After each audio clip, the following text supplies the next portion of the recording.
Let's talk to Michael in Brentwood. Hello, Michael. Hello, Sheila.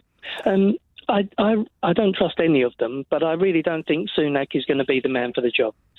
The fact is, he's not talking about immediate tax cuts, but when he was forced into talking about cuts, he's talking about business rates, he's talking about, capital gains, he's talking about things that benefit that rich well-off people have, yeah. Not me. I'm going to struggle to pay my electric bill next week. What is he talking about for me? What is he going to do for me? He's not...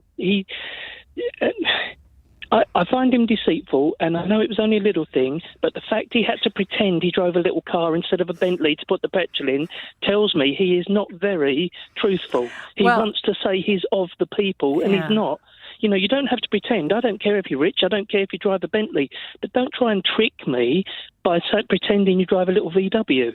I just find that really irritating. Well, it's patronising, isn't it? It's insulting. It's insulting. If I was loaded and I was running for whatever public job or certainly Prime Minister, you just come clean with people and address it head on. Address it head on.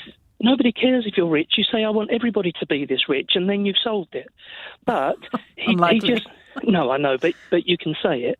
But what I mean is, why is he only talking about the rich people? But more than say it, you demonstrate it, don't you? You demonstrate that you care about people, and you demonstrate that you have a plan to improve the lives of everyone who's willing to work with you to improve their own life as well.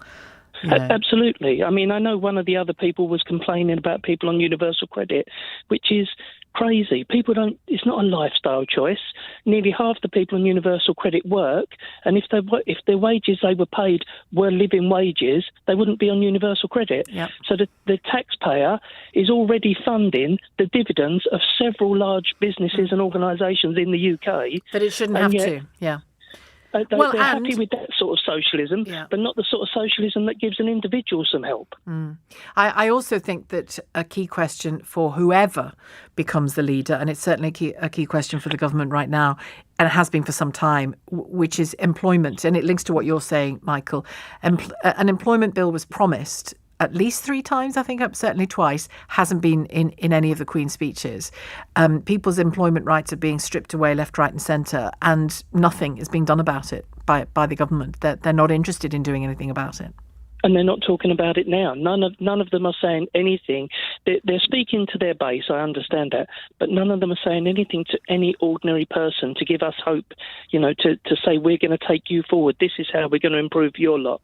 They've been there 14 years. It might be that they've come to the end of the line, might run out of ideas or things to say, but they need to be engaging me, because if they don't engage me now, they won't get my vote at the general election, no matter who they put in the Prime Minister's seat.